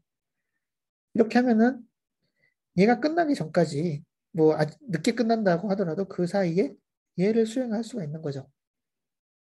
그 다음에 얘도 이제 수행하는 데는 시간이 걸리니까 그러면 얘는 얘가 이제 그 약간 그 시간을 채워주면은 나중에 이제 좀 시간이 흐른 다음에 C는 A 플러스 B를 할 수 있는 그런 상황이 이제 발생하는 거죠. 컴파일러도 우리가 이제 하이레벨 랭귀지 코드는 뭐 간단하지만 그거가 이제 머신 코드로 이제 트랜슬레이션 될 때는 굉장히 또 복잡한 많은 그 인스트럭션 써가지고 코드가 이제 생성이 되기 때문에 결국에는 어떤 프로그램에서 이제 그 컴파일된 그 인스트럭션을 보게 되면은 굉장히 많은 인스트럭션을 찾을 수가 있습니다. 그리고 그 인스트럭션에서는 그 데이터 디펜던시가 없는 인스트럭션도 분명히 찾을 수 있고요. 만약 요 해저드가 발생할 수 있는 그런 상황에서 우리가 그 independent instruction, 그러니까는 데이터 디펜던시가 없는 인스트럭션을 중간에 이제 껴넣을 수가 있다라고 하면은 얘는 그 해저드의 영향을 받지 않으면서 그 우리가 다른 인스트럭션을 이제 수행을 할 수가 있는 거죠. 이게 그 컴파일러 기법이에요. 예를 들어서 우리가 이제 데이터 해저드를 해결하는 방법을 봤을 때 포워딩으로 해결할 수 있다 이렇게 얘기를 했었죠. 사실 뭐 add 다음에 이제 서브가 오게 되면은 얘는 데이터 포워딩으로 해결할 수 있습니다. 근데 이제 문제가 되는 거는 로드 인스트럭션 다음에 이렇게 서브 인스트럭션이 오는 경우가 있는 거죠.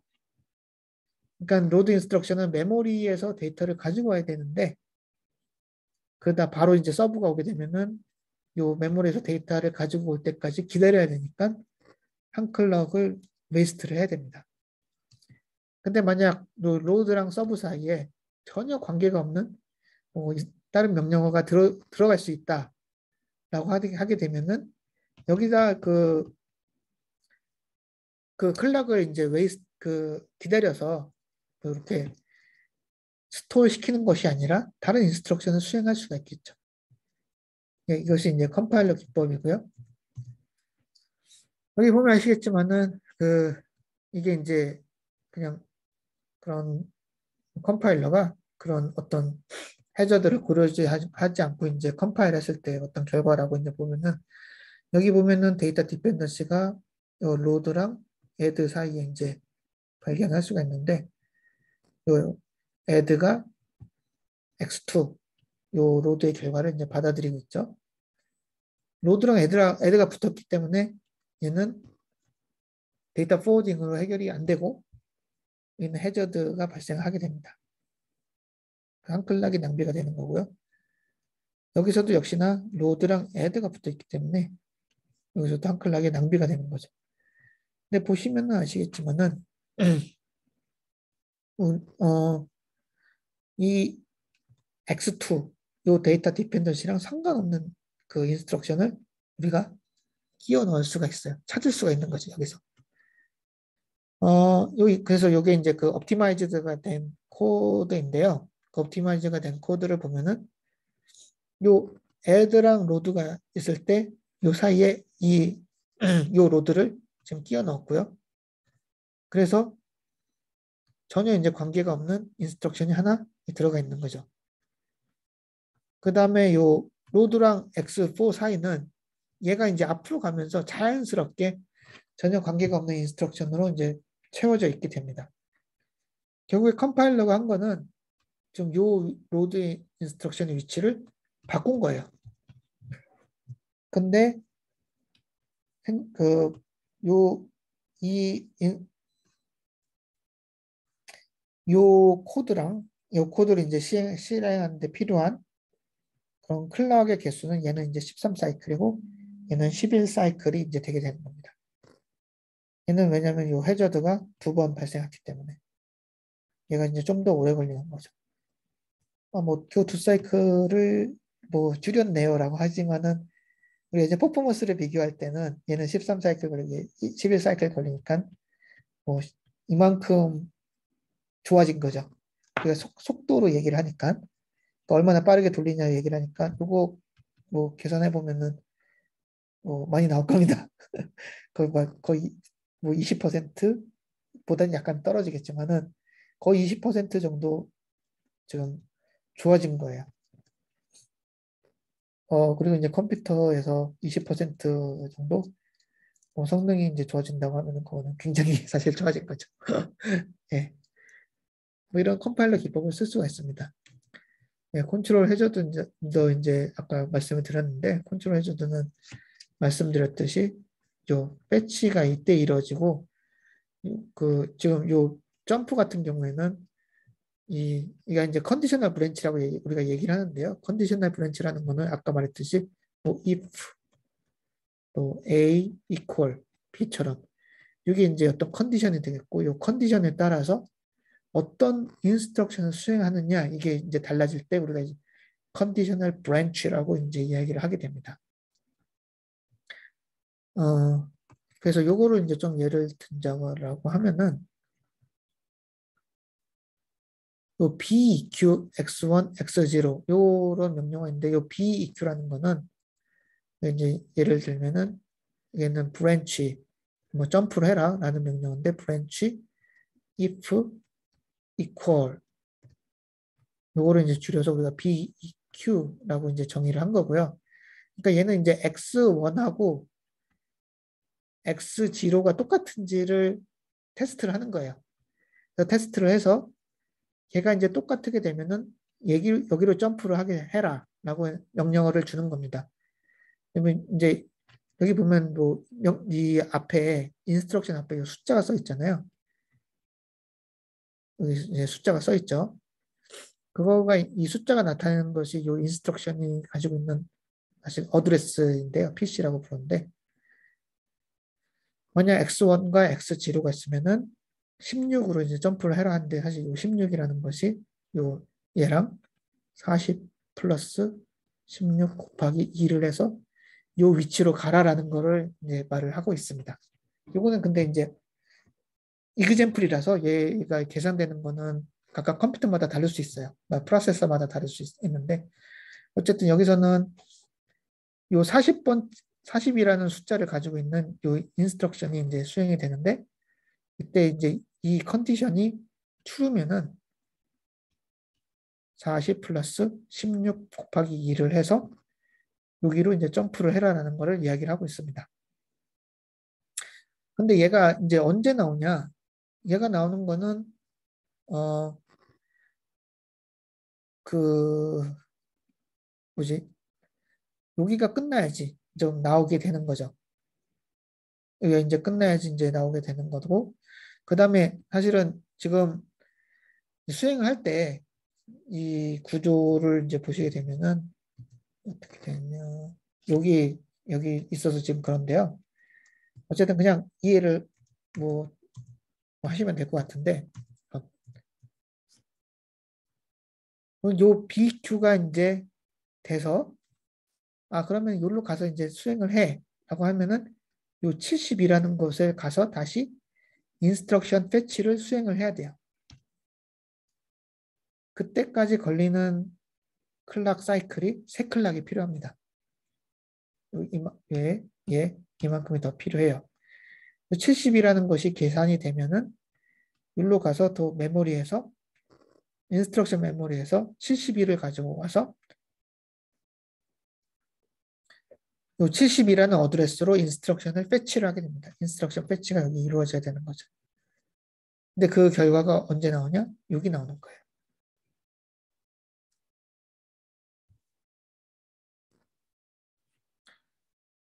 그러니까는 얘는 x1과 x0를 테스트를 해야 되는 건데 체크를 이퀄이냐 아니냐 이제 테스트를 해야 되는 건데 늦게 나오는 거예요. 결과가. 근데 이 결과에 따라 가지고 어디에 있는 인스트럭션을 패치를 하냐가 이제 결정이 되는데 이게 너무 늦게 나오다 보니까는 뭐 알 수가 없는 거죠. 얘가 그래서 요 BEQ 같은 경우에는 이게 어떤 식으로 동작을 하냐면은 만약 BEQ 요 컨디션이 true가 되면은 얘는 점프를 합니다. 점프를 할 때 얘로 점프를 해요. 제가 아까 말했듯이 점프 40 플러스 16 곱하기 2 이쪽으로 점프를 하게 되고 만약 false다 점프를 하지 않습니다. 그러니까는 바로 그 다음 next instruction이 수행이 되는 거예요. 아직 결과를 모르기 때문에 얘는 이제 true 아니면 false인데 이 결과가 뭔지 몰라요. 언제 결과 알려면 이만큼 기다려야 돼요. 그러니까는 이 같은 경우에는 컴퓨터는 어떤 식으로 하냐면은 그냥 false라고 가정한 다음에 다음 인스트럭션을 그대로 수행을 합니다. 수행을 했는데 true가 나와버렸다. 결과가 이제 true였다 하게 되면은 얘를 다 취소를 시키고 다시 점프를 해서 다시 패치를 해서 인스트럭션을 수행을 하게 되는 겁니다. 이게 이제 브랜치 인스트럭션이 이제 수행이 되는 그 모습을 이제 나타낸 거고요. 뭐 보시면 아시겠지만은 브랜치 인스트럭션이 true가 되면은 그렇기 때문에 결과가 true가 되게 되면은 여기서는 새 사이클이 낭비가 돼요.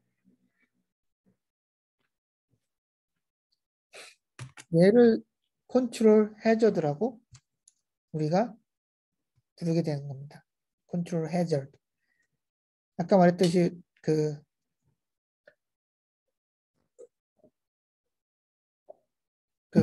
클락이 웨이스트가 된 거기 때문에 우리가 이제 해저드라고 부르는 거 컨트롤 해저드라고 봤어.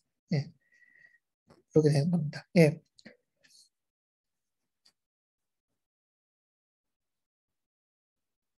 네, 맞습니다.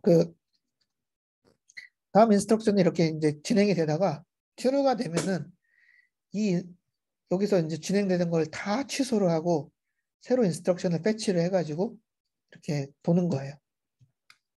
예.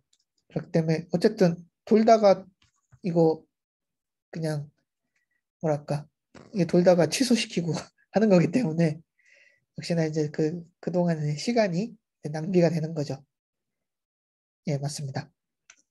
그래서 이제 그걸 이제 컨트롤 해주더라고 이제 부르게 되는 거고요. 예, 뭐 이런 것처럼 예, BQ가 중첩이 되는 경우도 분명히 있습니다. 뭐 예를 들어 아까 이런 경우 말씀하신 건데 BQ 뭐라고 나오고 또 바로 BQ 나오는 그런 경우도 분명히 있어요. 이거는 뭐 프로그램을 짜기 나름이니까 뭐 우리도 if 같은 거 많이 중첩해서 쓸 수 있잖아요. if 밑에 또 있고 또 if 있고 이렇게 이제 중첩해서 이제 쓸 수 있는데 그런 것처럼 BQ 밑에 바로 BQ 나오는 것도 분명히 가능합니다. 어쨌든 그런 케이스는 뭐 그냥 이것대로 그 실행하는 방법을 요거대로 이제 적용하면 뭐 다 알아서 수행이 다 되는 거고요. 어쨌든 얘가 틀리면은 여기 다 컨실 시키고 그냥 돌리면 되는 거기 때문에 예, 그는 이제 문제는 안 되고요. 예, 그래서 뭐 브랜치를 어떻게 줄일 수도 있긴 한데 결국에는 이제 그런 컴퓨터가 지금 여기서는 어 좀 이제 브랜치 프레딕션에 대해서 설명을 드리는 건데 지금 여기서는 그 뭐랄까 브랜치 결과는 늦게 나오지만은 결국에는 바로 다음 인스트럭션을 지금 수행을 하고 예, 브랜치 결과는 이렇게 이제 늦게 나오지만은 바로 다음 인스트럭션을 이제 지금 수행을 하고 있잖아요. 그러니까 얘는 이제 기본적으로 브랜치의 결과는 우리가 알 수 없지만 다음 인스트럭션을 수행한다는 것은 이 브랜치 인스트럭션의 결과는 false일 것이다.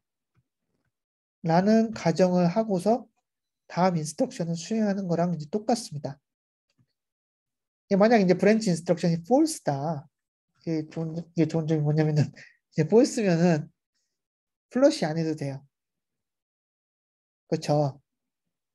근데 그러니까 사실은 이제 우리가 이제 제대로 소프트웨어처럼 이제 하드웨어가 이제 동작을 한다라고 하면은 사실 브랜치 인스트럭션이 언제 결과가 나올 수가 알 수 없기 때문에 기다려야 되는 거죠. 무작정 기다린 다음에 결과가 이제 나오게 되면은 그러면은 만약 뭐 폴스가 나오면은 그냥 요거를 이때 패치를 해서 진행을 하면 되는 거고 true가 나왔다라고 하면은 요 계산된 그 타겟을 가지고서 패치를 해가지고 진행을 하면 되는 거죠. 이게 이제 약간 이제 소프트웨어적인 방식인데 소프트웨어는 항상 결과는 바로바로 나온다라고 생각하고 있으니까. 그런데 지금 보면은 그냥 바로 넥스트 인스트럭션을 수행을 해버리잖아요. 사실 요거는 이제 우리가 이제 얘기를 한다라고 하면은 얘는 브랜치 인스트럭션에 대해서는 항상 false라고 프레딕션을 한 겁니다. 그러니까는 결과가 나올 때까지 기다리지 않고 false가 나왔다라고 가정을 한다 해서 인스트럭션을 이제 수행을 시키다가 true가 나왔네? 그러면은 캔슬 시키고 true로 가는 거고 false가 나오면은 이거는 그냥 해피한 거죠. 그냥 캔슬 안 하고 그냥 바로 진행할 수 있기 때문에 하드웨어적인 입장이 된다고 하면은 예 맞습니다. 지금 요 이그젬플에서는 요 항상 false라고 가정하는 요 이그젬플에서는 컨트롤 해저드는 BQ가 true일 때만 나타나요. 맞아요. 그러니까는 요거 이점이 있죠. 왜냐면은 우리가 이제 결과가 나올 때까지 이제 기다린다라고 하면은 무조건 새 사이클을 낭비하게 되는 건데 얘는 이제 그 이런 식으로 이제 폴스를 가지고서 프레딕션 하게 되면은 폴스일 때는 그 해저드가 발생 안 하니까는 그냥 진행하면 되는 거고 true일 때는 새 사이클을 낭비를 하는 거죠. 예. 근데 이제 컴퓨터에서 이런 기법을 굉장히 많이 씁니다. 요걸 우리가 이제 프레딕션이라고 하는데요. 결과가 나오기 전에 그냥 진행시켜 버리는 거예요. 프레딕트 해가지고. 이거는 뭐 하드웨어적으로는 퍼포먼스 상으로는 손해볼 게 없기 때문에 두 가지 중 하나의 결과가 나오니까는 그 진행을 해버리는 거죠. 물론 이제 이게 그 사람이다. 사람이 이제 일을 하게 되면은 만약 이제 프레딕션이 틀리면은 뭐 힘들게 일했는데 다시 캔슬 해야 되니까 그건 뭐 짜증나고 뭐 여러 가지 뭐 문제가 있긴 하겠지만 얘는 이제 기계이기 때문에 그냥 어차피 뭐 프레딕션이 틀리면 다시 계산하면 되는 거니까 컴퓨터에서는 뭐 손해 볼 건 없습니다. 하드웨어에서는. 물론 이제 뭐 에너지를 더 소비한다든가 그런 건 있을 수 있는데 그건 좀 이제 차치하고 하고 퍼포먼스 상으로 이제 본다라고 하면은 프레딕션이라는 기법은 하드웨어 그 퍼포먼스에서는 손해 볼 게 아무것도 없어요. 그렇기 때문에 프레딕션이라는 기법을 하드웨어에서는 많이 사용합니다. 어차피 손해가 없으니까. 근데 요거는 이제 항상 false라고 하기 때문에 어떤 브랜치 인스트럭션은 true가 많이 발생할 수도 있는데 항상 false라고 이제 얘는 그 뭐랄까 프레딕트를 하는 거기 때문에 추루가 많이 발생하는 브랜치에 대해서는 손해를 많이 보는 거죠. 폴스가 많이 발생하면 손해는 안 보는데 추루가 많이 발생하는 브랜치 인스트럭션에 대해서는 손해를 많이 보게 됩니다. 그러니까 퍼포먼스가 떨어지는 거죠. 그러면 이제 어떻게 프레딕션을 하면 좋을까? 우리가 그러면 이렇게 이제 프레딕션이라는 기법을 이제 컴퓨터가 이제 쓰게 되는데, 어디 갔지?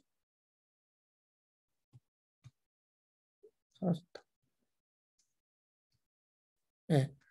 컴퓨터가 이제 프레딕션이라는 기법을 많이 쓰게 되는데요. 프레딕션이라는 기법을 쓸 때는 얘가 이제 그 예측한 게 맞았다. 우리가 이제 이걸 hit이라고 이제 얘기를 하게 되는 거고, 예측한 게 틀렸다. 우리가 이제 그러면 얘를 이제 미스라고 얘기를 하는데, 결국에는 예측한 게 이제 틀릴 경우에는 그 퍼포먼스가 이제 떨어지게 되는 거죠. 그래서 그러면 어떻게 하면 우리가 퍼포먼스를 높일 수 있을 것이냐? 그럼 어떻게 높이지? 프레딕션의 hit이 되는 확률을 높이면 되는 거죠. 예. 뭐 프레딕션으로 돌아가는데 프레딕션의 확률을 높인다고 하면은 그만큼 퍼포먼스는 향상을 시킬 수가 있습니다. 아까 말했던 거는 항상 false라고 이제 프레딕트를 하기 때문에 저 뭐 카운터 이그젠플로 얘기했던 것처럼 추루가 많이 발생하는 브랜치 같은 경우에는 얘는 손해예요. 그러면은 우리가 브랜치의 어떤 트렌드,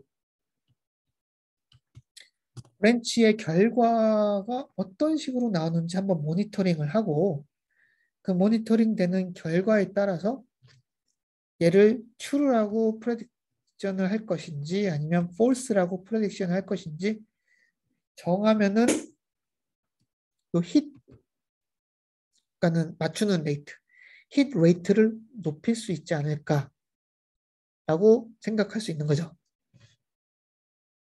예. 그래서 이렇게 이제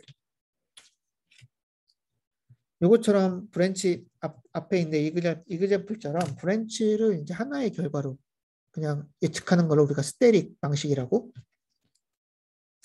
스태틱 브랜치 프레딕션이라고 이제 부른다고 하면은 요것처럼 이제 브랜치의 어떤 트렌드 그 결과들을 이제 모니터링을 한 다음에 브랜치 결과를 프레딕션 하는 거를 우리가 다이나믹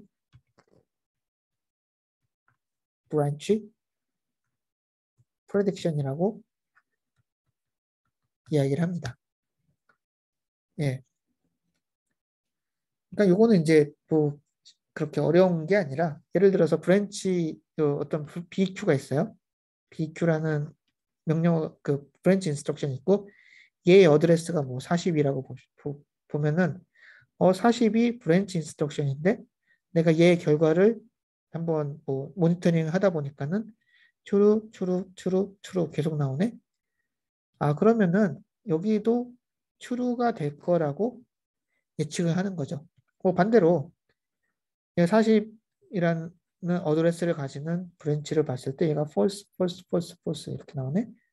그럼 얘도 다음에도 false가 나오지 않을까? 라고 예측을 하는 것. 그러니까는 그 어떤 브랜치의 결과에 따라서 프레딕션 결과를 이제 바꾸는 거를 우리가 이제 다이내믹 브랜치 프레딕션이라고 얘기를 하게 됩니다. 역시나 얘도 결국에 이제 그 목표는 힛 레이트를 많이 높이자라는 거예요. 뭐, 예, 그렇죠. 그러니까는 요 다이내믹 브랜치 프레딕션 같은 경우에는 어떻게 하면 우리가 힛 레이트를 높일 것이냐 이런 또 연구도 많이 진행이 되고 있습니다. 뭐 그렇지만 어쨌든 얘네들은 다 프레딕션이기 때문에 프레딕션이 틀리게 되면은 결국에는 뭐 클락은 웨이스트가 되는 거예요. 그건 우리가 이제 피할 수는 없는 거죠. 뭐 100%로 미래를 예측할 수는 없는 거기 때문에 뭐 anyway 그래도 우리가 이제 어떤 연구를 통해서 프레딕션 레이트를 높일 수 있다. 하면 이건 이제 의미가 있는 그런 연구라고 이제 볼 수 있고요. 그렇기 때문에 컴퓨터 안에서는 하드웨어상에는 이 프레딕션을 높이고 프레딕션에 따라서 동작하는 기법들이 많이 사용이 됩니다. 프레딕션이라는 거는 그렇기 때문에 미스가 발생하게 되면은 또 캔슬하는 그런 부분들이 또 하드웨어적으로 또 설계가 되어야 돼요. 점점 복잡해지는 거죠. 프레딕션 하는 부분도 들어가야 되고 프레딕션이 캔슬 틀리면은 또 캔슬 시키고 뭐 이런 거 다 또 뭐랄까 만들어야 되기 때문에 네, 점점 더 이제 복잡해지게 됩니다. 예. 그래서 이제 사실은 가장 간단한 브랜치 프레딕션은 딱 한 번의 과거만 보고서 미래를 예측하는 게 가장 간단한 프레딕션이고 이걸 우리가 원빗 프레딕션이라고 합니다. 예를 들어서 브랜치가 어떤 브랜치가 true다. 바로 전 결과가 true다 하면은 그럼 다음도 true가 될 거야 라고 아주 쉽게 예측하는 것을 이제 원빗 프레딕션이라고 해요. 이 원빗이라는 거는 내가 얼마만큼의 얼마만큼의 그 과거를 모니터링 할 거냐 이거를 이제 나타냅니다. 그 원빗 가지고는 우리가 한 번밖에 볼 수가 없는 거예요. 그러니까는 과거가 true면은 뭐 미래도 true겠지 하면서 예측하고 과거가 false면은 미래도 false겠지라고 예측을 하는 겁니다. 이것도 좀 뭐 어느 정도는 그 프레딕션 레이트가 힌 레이트가 뭐 괜찮게 나오는데 뭐 카운터 이그젬플 항상 뭐 우리가 생각할 수가 있죠. 그 카운터 이그젬플 중에 하나가 포르프가 이제 중첩되는 경우 이렇게 되는 경우는 항상 틀리게 되는 경우가 또 발생할 수가 있고요. 그렇기 때문에 원빗 가지고는 좀 모자르다라고 이제 사람들이 생각을 해서 그럼 두 빛을 쓰자라고 예측을 하는 것도 이제 나오게 됩니다. 이 두 빛을 쓰는 거는 뭐 이렇게 두 빛을 이제 쓰게 되는 건데 어떤 그 과거의 그 결과에 따라서 이 빛을 뭐 인크리스 시키냐, 카운트업을 시키냐, 아니면은 카운트 다운을 시키냐 이거를 이제 결정을 하게 돼요. 예를 들어서 이제 처음에 00으로 시작을 했다가 브랜치가 true가 됐네? 라고 하면은 0, 1로 바꿔주고 그렇지만은 처음에는 00이고 01이고 이거는 뭐 이진수로 0이고 이진수로 1이죠. 그렇지만 요 1번까지는 우리가 미래를 false라고 예측을 할 거야 라고 이제 정하는 거예요.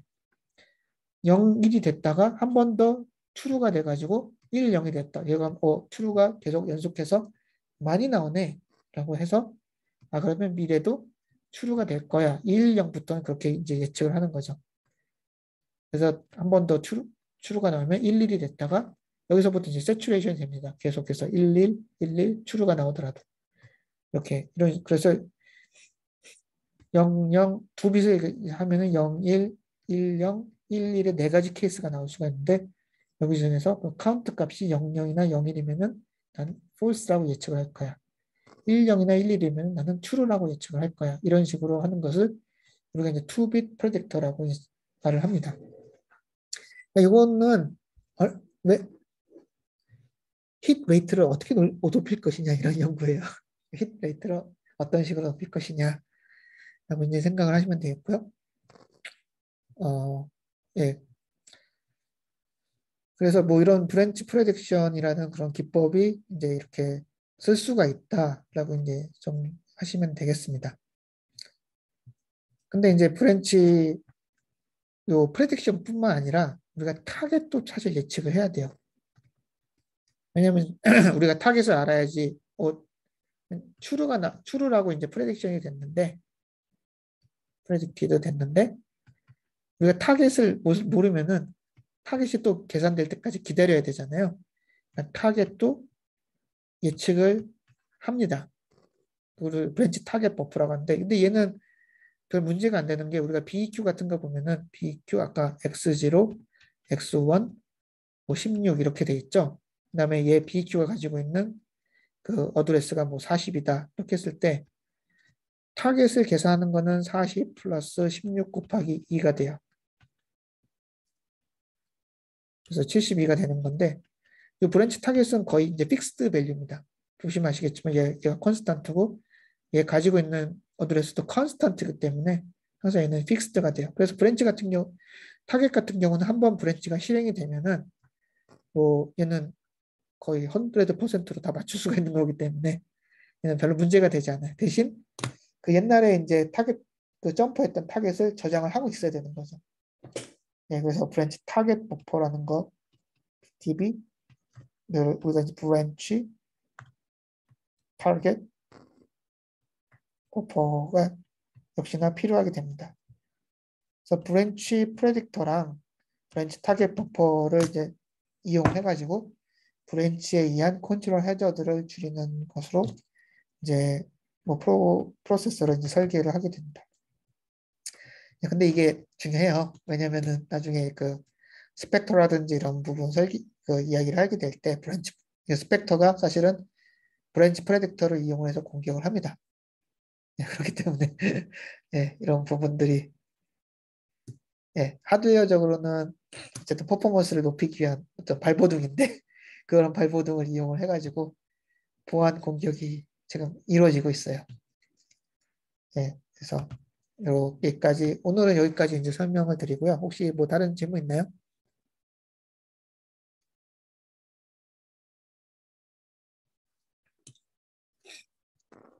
질문 없으시면 오늘은 마치도록 하겠습니다. 수고하셨습니다.